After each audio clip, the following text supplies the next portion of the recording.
Choice உங்களை அன்புடன் வரவேற்கிறது. ஸோ நம்ம பார்க்க போகிறது வந்து பார்த்தீங்கன்னா இயல் 7 10th புக்கில் இயல் 7 வந்து பார்க்க போகிறோம். ஆல்ரெடி இயல் 6 வரைக்கும் பார்த்துட்டோம். 7, 8, 9 இன்னும் 3 இயல் பார்த்துட்டா ரொம்ப ஈஸி. இருக்கிறதுல இயல் 7 வந்து ரொம்ப ஹெவி, பயங்கரமான ஹெவியான ஏரியா. ஆனால் ரொம்ப ஈஸியானது. ஷார்ட்கட் மூலமாக நம்ம எதையாவது வச்சுக்கலாம். மாப்போ சிவஞானம் எடுத்தோன்னே ஷார்ட்கட்டை சொல்லிடுமா? எடுத்தோன்னே ஷார்ட்கட் சொல்லிடுவோம். 1 2 3 3 பிரிங்க. மாப்போ சிவஞானம், மாப்போ சிவஞானம். இந்த பாடத்தில் நீங்கள் இந்த நம்பர் எழுதி வச்சுக்கோங்க. 3 6 9. இந்த நம்பர்ஸ் தான் ரிப்பீட்டடாக வந்துக்கிட்டே இருக்கும். இந்த நம்பர்ஸ் தான் நீங்கள் எங்கனக்குள்ளே பாருங்கள். இந்த 3 நம்பர் தான். மாப்போ சிவஞானம் பற்றி ஒரு கொஸ்டின் கேட்குறாங்கன்னா அங்கனக்குள்ளே நம்ம பயப்படவே கூடாது. ஓகே, இந்த நம்பர் தான் வந்துக்கிட்டே இருக்குது, அடிக்கடி ரிப்பீட்டடாக வந்துக்கிட்டே இருக்குது அப்படின்னு சொல்லி நீங்கள் அழகாக ஞாபகம் வச்சுக்கலாம். பட்டமேசை மாநாடு ஒன்று வரும், அது 2ஆம் பட்டமேசை மாநாடு, அது ஒன்று எக்ஸ்ட்ரா இருக்குது. இந்த நம்பர் தான் 3 6 9, 3 6 9. இதை மட்டும் தான் ஃபஸ்ட்டு மைண்டில் வச்சுக்கணும். ரைட்டா? இப்போ போவோம், விஷயத்துக்குள்ளே போவோம். யாருப்பா ஒரு மாப்போ சிவஞானம் அப்படிங்கிறத பார்த்துருவோம். ரைட்டாங்க? ஸோ ஃபஸ்ட்டு விஷயம் என்னென்னா, மாப்போ சிவஞானம் அப்படின்னு எடுத்துக்கிட்டிங்கன்னா இவர் தான் 1906 இந்திய விடுதலை போராட்ட வரலாற்றில் 1906 ஒரு சிறப்பான ஆண்டாக கருதப்படுகிறது. ஏன் அப்படின்னா, சத்தியாகிரகம் என்னும் அறப்போர் தொடங்கியது. சத்தியாகிரகம் என்னும் அறப்போர் தொடங்கியது ஃபர்ஸ்ட் பாயிண்ட். ரெண்டாவது, அந்த ஆண்டில் தான் வஉசி சுதேசி கப்பல் நிறுவனத்தை தொடங்குறாரு. ரெண்டு கான்செப்ட் மொத்தம். சத்தியாகிரகம் அந்த வருஷம் தான் தொடங்குது. வஉ சிதம்பரனார் வந்து பார்த்தீங்கன்னா அந்த ஆண்டில் தான் சுதேசி கப்பலை வந்து நிறுவி தொடங்குறாரு அப்படிங்கிறது. ஸோ அப்போ அதுக்கப்புறம் பார்த்தீங்கன்னா இவர் பிறந்த வருஷம் அப்படின்னு பார்த்தீங்கன்னா ஜூன் 26. சென்னை 1000 விளக்கு சால்வன் குப்பம் அந்த ஏரியாவில் தான் பிறந்தார். ரைட்டாங்க? இத்தகைய சிறப்புள்ள ஆண்டில் தான். அப்போ என்னன்னா எழுதும்போது பாருங்க, ஜூன் அப்படிங்கிறது 6 தான், தேதியும் 26 தான், வருஷமும் 6 தான், 1906 தான். ஸோ சொன்னா நான் ஒன்று 3 3 வரும், இல்லை 6 6 வரும், இல்லை 9 9 வரும். ஸோ இது வந்து ஜூன் 26 1906 அந்த ஆண்டில் தான் பிறக்கிறாரு. பேர் தான் 1000 விளக்கு. ஆனால் அவர் ஒரு குப்பத்தில் இருக்காரு. ரொம்ப வறுமையில் சூழ்ந்து இருந்தார். ரொம்ப பெரிய வறுமையில் தான் அவர் வந்து ரொம்ப சூழ்ந்து இருந்தார் அப்படிங்கிறது சொல்கிறாங்க. இது ஒரு முக்கியமான பாயிண்ட். அடுத்தது வந்து பார்த்தீங்கன்னா அவருடைய தந்தையார் பேர் பொன்னுச்சாமி. அதான் மாப்போ சிவஞானம். அந்த போங்கிறது பொன்னுச்சாமி. ரைட்டா? மாப்போ சிவஞானம்னா பொன்னுச்சாமி அப்படின்னு ஞாபகம் வச்சுக்கணும். அதுக்கப்புறம் சிவகாமி, அவங்க அம்மா பேர் சிவகாமி. அப்போ இவரே சிவஞானம் தானே. இவரே என்னது சிவஞானங்கிறனால அம்மா பேர் ஒரு சென்டிமெண்ட்டில் அதில் சிவங்கிற வார்த்தை இருக்குது. அப்போ பொன்னுசாமி சிவகாமி. அப்போ நம்ம டவுட்டு கிளியராக, நம்ம எந்த இடத்துலையும் தடுமாற்றம் வராது. அடுத்து சரபையர் அப்படிங்கிறவர் தான் இவருக்கு சிவஞானி. ஏன்னா அவங்க அம்மா பேர் சிவகாமி, இருந்தாலும் சிவஞானி சரபையர்னு ஒருத்தர். என்னது சரபையர் அப்படிங்கிறவர் தான் இவருக்கு வந்து அந்த பேரை வந்து வச்சிருக்காரு. வறுமையால் இழந்த கல்வினா 3ஆம் வகுப்பில் 7ஆம் நாளில் 3வது ஸ்டாண்டர்டில் ஒரு 7வது நாள்லேயே தமிழ் புக்கு இங்கிலீஷ் புக்கு இல்லைங்கிற ஒரு காரணத்துக்காக அவமானப்படுத்தப்பட்டு வெஞ்சு வெளியே அனுப்பிச்சிடுறாங்க. மதிய நேரம் சாப்பாடு டைம் முடிஞ்சு அவங்க அப்பா கூட்டு வந்து அவங்க அப்பா வீரர், அதோட படிப்பு நின்று போச்சு. இருந்தாலும் செவிச்செல்வம் பெற்றேன். அப்பா அம்மா கிட்ட அந்த விஷயங்கள்லாம் நான் வந்து பாடல் வரிகள் மூலமாக நான் கற்றுக்கிட்டேன். அள்ளி அரசாணி மாலை பவளக்கொடி மாலை ஆகிய அம்மானை பாடல்களை பாடுவார். அவங்க அம்மா என்ன பண்ணுவாங்க? அள்ளி அரசாணை மாலை பவளக்கொடி மாலை, அள்ளி அரசாணை மாலை பவளக்கொடி மாலை, இந்த மாதிரி அம்மானை பாடல்கள்லாம் படிப்பாங்க. அதை சிறிது நேரம் பார்ப்பாங்க, அப்புறம் சிறிது நேரம் நூல்களை படிக்க வைப்பாங்க. இப்படி தான் நானே படிச்சுக்கிட்டேன். சித்தர் பாடல்களை நானாகவே விரும்பி படித்தேன், மனனம் செய்தேன், மனப்பாடம் பண்ணிக்கிட்டேன் சித்தர் பாடல்லாம். இப்போ மாப்போ சிவஞானங்கிறவர் 1906 சத்தியாகிரகம் தொடங்கும் போதும் வஉசி கப்பல் நிறுவனத்தை தொடங்கும் போது இவர் பிறந்திருக்காரு. 1000 விளக்குனாலும் அவர் வாழ்க்கை ஒரு இருண்டா இருக்குது. சால்வன் குப்பத்தில் பிறந்தாலும் வறுமையில் இருக்காரு. அப்பா பொன்னுசாமி, அம்மா யார் சிவகாமி. சரபையருங்கிறவர் அவருக்கு பேர் வைக்கிறாங்க. சரபையருங்கிறவங்க அவங்களுக்கு பேர் வைக்கிறாங்க. அரசாணி மாலை பவளக்கொடி மாலை அப்படிங்கிறதெல்லாம் இந்த அம்மானை பாடல் மூலமாகவும் சித்தர் பாடலை மனப்பாடம் பண்ணுறது மூலமாகவும் அவரே நூல்களை படித்து கற்றுக்கிட்டாரு. 3வது படிக்கும்போதே அவரை அடித்து துன்புறுத்தினால அவர் அவமானப்படுத்துறதா, ஒரு அவமானனால அவர் போயிட்டார். அடுத்து, சொற்பொழிகளை கேட்பதன் மூலமாக நான் இலக்கிய அறிவு எல்லாமே கற்றுக்கிட்டேன். ஒன்று, நம்ம வாழ்க்கையில் வந்து 2 முக்கியமாக இருந்துச்சு. ஒருவன் அறிவு விளக்கம் பெறுவதற்கு 2 இருக்குது. ஒன்று கல்வி, இன்னொன்று கேள்வி. நம்ம நல்ல கல்வி படிக்கணும், அதுக்கப்புறம் கேள்வி கேட்கணும். இந்த கல்வி கேள்வி இது முறையாக நான் கற்றுக்கொண்டேன். அந்த கேள்வி ஞானத்தை பெருக்கிய பெருமையிலேயே திருப்பாதிரி புலியூர் ஞானியரடிலுக்கே மிகுந்த பங்குண்டு. நான் எங்கே போனாலும் கேள்வி கேட்டுக்கிட்டே இருப்பேன். அந்த கேள்வி ஞானத்தை பெருக்கி, ஏன்னா பெரியார் மாதிரி தான், பெரியார் சொன்ன கான்செப்ட் தான். அவர் கல்வி கேள்வி இந்த மாதிரி தான் சொல்லுவார். கேள்வி கேட்டுக்கிட்டே இருப்பார் சின்ன வயதிலேயே. அப்போ கேள்வி ஞானத்தை பெருக்கிய பெருமை திருப்பாதிரி புலியூர். அது புலியா பூனையா? அது எலியா புலியா அப்படிங்கிற மாதிரி திருப்பாதிரி புலியூர் ஞானியார் அடிகளுக்கே அந்த ஞானி. அப்போ சிவ ஞானி, சிவனா அவங்க அம்மா பேர், ஞானினா இதையாக வச்சுக்கணும். சரபையர் தான் அந்த பேர் வச்சார். ஞானியாருக்கே மிகுந்த பங்குண்டு. ரைட். புத்தக பித்தன், அடமானம் வச்சு வீட்டில் எல்லாத்தையும் அடமானம் வச்சு சொத்து பத்து எல்லாத்தையும் விற்று எங்கேயாவது பழைய கடையில் கூட போய் பட்டினி கிடந்து கூட புத்தகத்தை வாங்கி நான் பயங்கரமாக படிப்பேன், பல்லாயிரக்கணக்கான நூல்களை வச்சுருந்தேன் அப்படிங்கிறது இது. அடுத்து பேராய கட்சினா பெரிய கட்சின்னு சொல்லுவாங்க, காங்கிரஸ் கட்சி. 31 காந்தி இர்வின் ஒப்பந்த காலத்திலேயே நாடு முழுவதும் இருந்த பேராய கட்சிக்காரர்கள் ஒரு வேலைகளில் ஈடுபட்டு இருந்தாங்க, ஆக்க வழிபட்ட வேலைகளில். அந்த அந்நிய துணியை எரிக்கணும், காந்தி இர்வின் ஒப்பந்தப்படி அனுமதிக்கப்படவில்லை. தீண்டாமை விளக்கு, கதர் விற்பனை, இது பயங்கரமாக இருந்துச்சு. அந்த காலகட்டத்தில் கதர் விற்பனையிலும் தவறாமல் கலந்து கொள்வேன். நான் அந்த வட்டமேசை மாடு டயத்தில், அந்த காந்தி இர்வின் ஒப்பந்த டயத்தில் நானும் கதர் விற்பனையில் கலந்துக்கிட்டேன் அப்படிங்கிறது. அடுத்த 6 மாதம் கடுங்காவல் தண்டனை. நான் தான் சொன்னேன்ல 6, 3, 6, 9 தான். 3னா எங்கே பார்த்துருப்பீங்க, 3வது படிக்கும்போது பார்த்துருப்பீங்க. 6னா எங்கே பார்த்துருப்பீங்க, அவர் பிறந்த தேதி வருஷம் மாதம்லாம் பார்த்துருப்பீங்க. இப்போ அடுத்து எங்கே பார்க்குறீங்க, 6ங்கிற நம்பரை, கடுங்காவல் தண்டனை. 3 மாதம் முதல் கடுங்காவல் தண்டனை, அப்புறம் ஃபைன் கட்ட முடியலன்னு திரும்ப 3 மாதம், மொத்தம் 6 மாதம். ரைட். இங்கே பாருங்கள் தேதி 30/9/32 அந்த வட்டமேசை மாநாடுக்கு அடுத்ததுல தமிழா துள்ளி எழு அப்படிங்கிற தலைப்பில் துண்டறிக்கை கொடுத்தனால தமிழா துள்ளி எழு.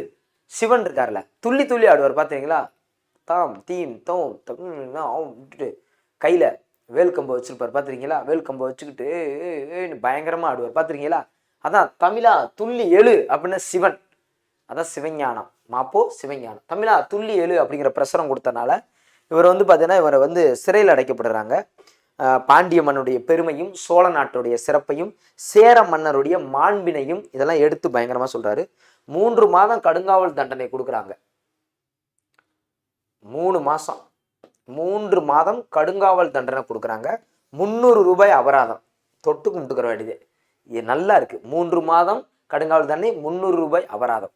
கட்ட முடியவில்லை, மேலும் 3 மாதம் கொடுத்தாங்க. 6 மாதம் கடுங்காவல் தண்டனை. இப்படி தான் வந்துச்சு. ஃபஸ்ட்டு 3 மாதம் 300 ரூபா ஃபைன் கட்ட முடியல, அடுத்து ஒரு 3 மாதம். ஈஸியாக நமக்கு யாபத்துக்காக தொட்டு கும்பிட்டேன், அவர் கடுங்காவல் தண்டனைக்காக தொட்டு கும்பிடல. ஐயோ பாவம் நல்ல மனுஷன், நான் தொட்டு கும்பிட்டது பரவாயில்ல, நல்லா யாபம் வச்சுக்கலாம், ரொம்ப பெருசாக குழப்பலை அப்படிங்கிறதுக்காக தொட்டு கும்பிட்டேன். ரைட்டாங்க. அடுத்து எனக்கு சோறு கிடச்சது சி வகுப்பு, ஏபிசி, அங்கேயும் 3ஆம் வகுப்பு தான். சி வகுப்பு தான் கொடுத்தாங்க. சோறு கொஞ்சம் மட்டமாக தான் இருந்துச்சு, இருந்தாலும் அந்த நேரத்தில் பசிக்கு அது அமிர்தமாக இருந்துச்சு அப்படிங்கிறாங்க. அப்புறம் வெள்ளையனே வெளியேறு இயக்கம், அந்த காலகட்டத்தில் வெள்ளையனே வெளியேறு அப்படிங்கிற தீர்மானம் பம்பாயில் காங்கிரஸ் கட்சி முடிவெடுக்கிறாங்க. வெள்ளையனே வெளியேறு அப்படிங்கிற ஒரு கான்செப்டில். அதுவும் பார்த்தீங்கன்னா அந்த நிலையில் கைதான நிலையில் நானும் வேலூர் மத்திய சிறையில் அடைக்கப்பட்டேன். ஆகஸ்ட் 13.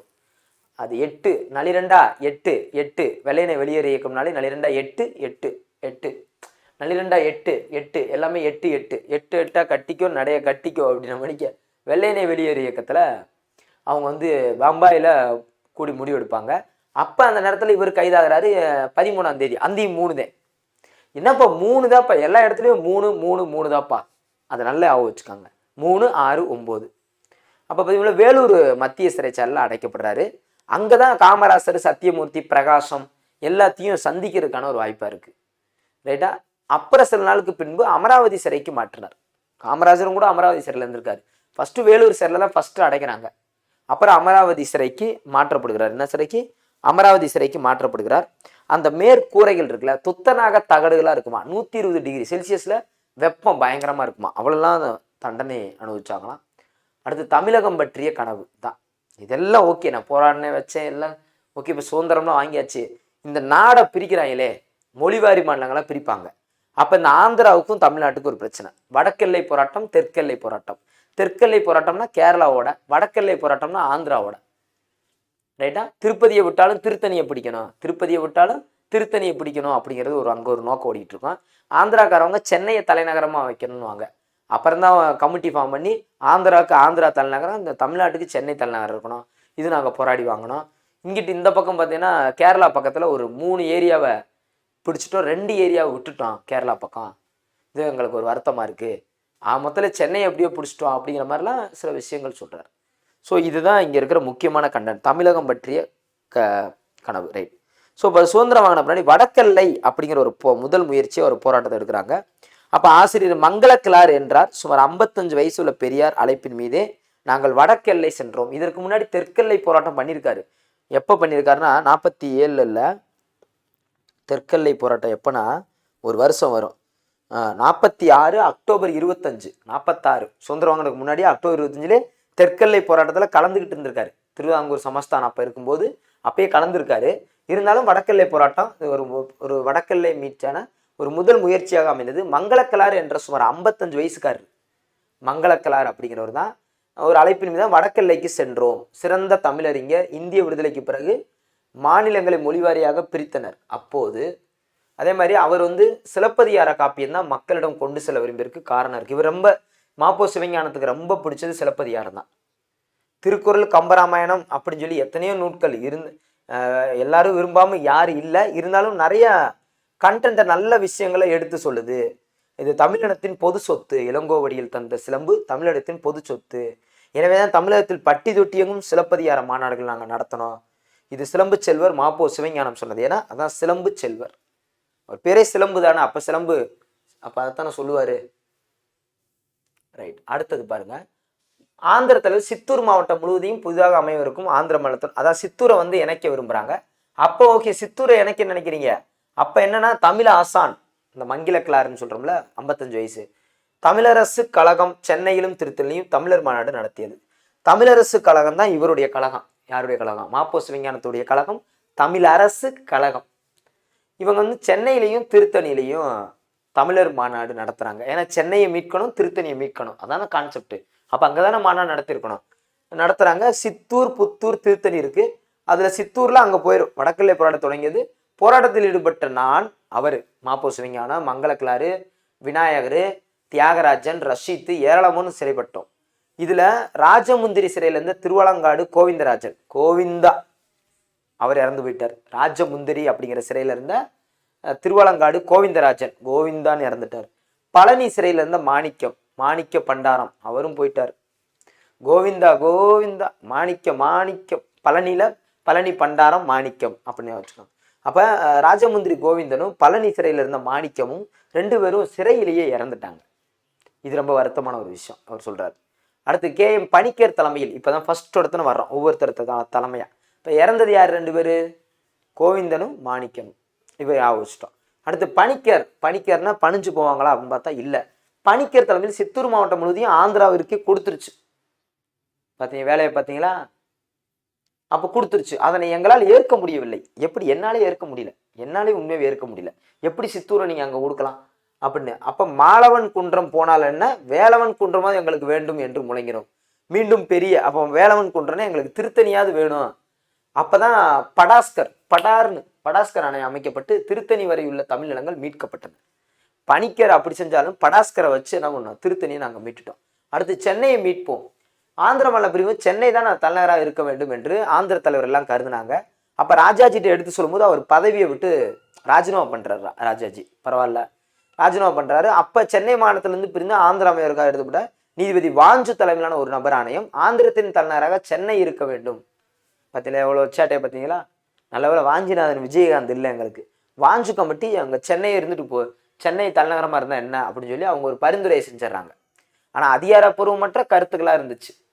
இல்லாட்டி ஒருவேளை வாஞ்சு கமிட்டி சொன்ன மாதிரி நடந்துட்டு தான் நேரம் நம்ம ஆந்திராக்காரவங்க சென்னையில் தான் இருந்திருப்பாங்க. எடுங்கலூ அதுலூ அப்படின்னு பேசியிருப்பாங்க.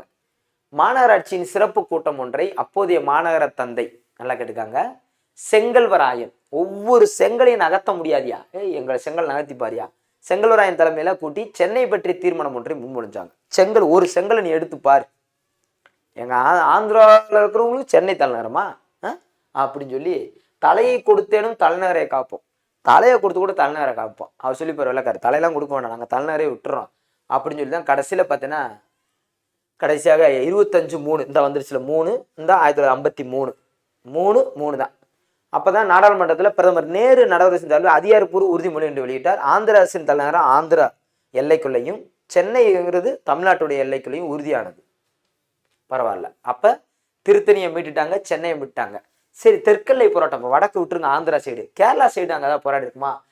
கண்டிப்பா கேரளா சைடு அப்பயே 1946 அக்டோபர் 25 நாகர்கோயில் நகர்ல, நாகர்கோயில் இருக்குல்ல கன்னியாகுமரி நாகர்கோயில் லைனு, நாகர்கோயிலில் போய் ஒரு பகுதியில வடிவீசுவரத்தில் வடிவை வாலிபர் சங்கத்தின் ஆண்டு விழாவில், வடிவீசுவரத்தில் வடிவை வாலிபர் சங்கம், வருத்தப்படா வாலிபர் சங்கம், வருத்தப்படா வாலிபர் சங்கம். இந்த இடத்துல வருத்தப்படாதன்னு போட்டுக்காங்க. அங்கே போய் பேசுறாரு. அதுதான் தெற்கெல்லை கிளர்ச்சி பற்றி எனது முதல் பேச்சு, என்னுடைய ஃபர்ஸ்ட் பேச்சு. அந்த நாள் திருவிதாங்கூர் சமஸ்தானம் தனி அரசு, திருவிதாங்கூர் சமஸ்தானம் தனி அரசா இருந்துச்சு. இப்போ 53 54களில் தெற்கெல்லை பகுதியில் திருவிதாங்கூர் முடியாட்சியிலேருந்து மீட்கவும் போராடினோம், திருவிதாங்கூர்லேருந்து மீட்கணும் போராடினோம். அதுக்கப்புறம் பார்த்தீங்கன்னா அந்த எல்லை பகுதியில் யார் யாரெல்லாம் போராடினாங்கன்னா மணி, சங்கரலிங்கம், நாஞ்சில் மணிவர்மன், பொன்னையா எல்லாருமே. அதில் வந்து பார்த்தீங்கன்னா துப்பாக்கி சூடு காரணமாக உயிர் நீத்த தமிழரசு கழக தோழர்களான துப்பாக்கி சூடு, அவங்க சிறையிலே இறந்தாங்க. இவங்க துப்பாக்கி சூடு காரணமாக தேவசகாயம் செல்லையா, சகாயம் நம்ம ஐஏஎஸ் மாதிரி தான், தேவசகாயம் இங்கே வாங்க, செல்லமாக இங்கே கூப்பிட்டு டொப்புன்னு துப்பாக்கியில் சுட்டாங்க. தான் தேவசகாயம் செல்லையா. கோவிந்தா மாணிக்கம் அப்படின்னா சிறை, தேவசகாயம் இங்கே வாங்க, செல்லக்குட்டி இங்கே வாங்க, டப்புன்னு சுட்டு விட்டாங்க. அதான் தேவசகாயம் செல்லையா. இந்த இருவரையும் நம்ம மறந்துடக்கூடாது அப்படின்னு சொல்கிறாங்க. அப்போ நாதானியல், தானுலிங்கம், காந்திராமன் இவங்கெல்லாம் முதல்வர் என்பவர் நம்பிக்கை வைத்திருந்தனர். பொதுவாக இதெல்லாம் அடுத்து நேசமணி, தென் திருவிதாங்கூரின் மிகுந்த செல்வாக்குடையவர். அவருடைய வருகைக்கு பிறகுதான் போராட்டம் வலுப்பெற்றது, ரொம்ப பயங்கரமான வலுப்பெற்றுச்சு. அதுக்கப்புறம் இந்த நேசமணி அப்படிங்கிறவர் யாருன்னா ஒரு சட்டமன்ற உறுப்பினர், அப்புறம் நாடாளுமன்ற உறுப்பினர். அந்த குமரி மாவட்ட போராட்டத்தை முன்னெடுத்து சென்றவர் கன்னியாகுமரியில் நேசமணி. நீங்கள் நேசமணினா நம்ம வடிவேலை யோசிச்சிடக்கூடாது, ரைட்டாங்க. இவர் ஒரு லாயரு, போராடியவர், நாகர்கோவில் நகர்மன்ற தலைவர், சட்டமன்ற எம்எல்ஏ, எம்பி, குமரி மாவட்டத்தை போராட்டத்தை எடுத்தவர். நவம்பர் 1ஆம் தேதி கன்னியாகுமரி மாவட்டம் தமிழ்நாட்டுடன் இணைந்து தென்னெல்லையாக மாறியது. ரொம்ப முக்கியமான மார்ஷல் ஏ நேசமணி. இவருடைய நினைவை போற்றும் வகையில் நாகர்கோவிலில் இன்றைக்கி சிலை மணிமண்டபம்லாம் வச்சுருக்காங்க. சரி, ஆரம்பத்தில் திருவிதாங்கூர் ஆட்சி அகன்றுச்சு, கேரளா உருவாயிருச்சு. இப்போ என்ன பிரச்சனைனா தேவிக்குளம், பீர்மேடு, தோவாளை, அகத்தீஸ்வரம், கல்குளம், விளவங்கோடு, நாகர்கோவில் இந்த இதெல்லாம் தமிழகத்தோடு சேர வேண்டும் அப்படின்னு சொல்லி அந்த தமிழரசு கழகம் போராட்டம் வச்சுச்சு. ஆனால் கடைசியில் பார்த்தீங்கன்னா நீலகிரியும் கூடலூர் உதவ மண்டலம்லாம் கேரளத்தோட இணைய வேண்டும்னு கேரளத்துக்காரவங்க பசலளி கமிட்டிட்டு வைக்கிறாங்க.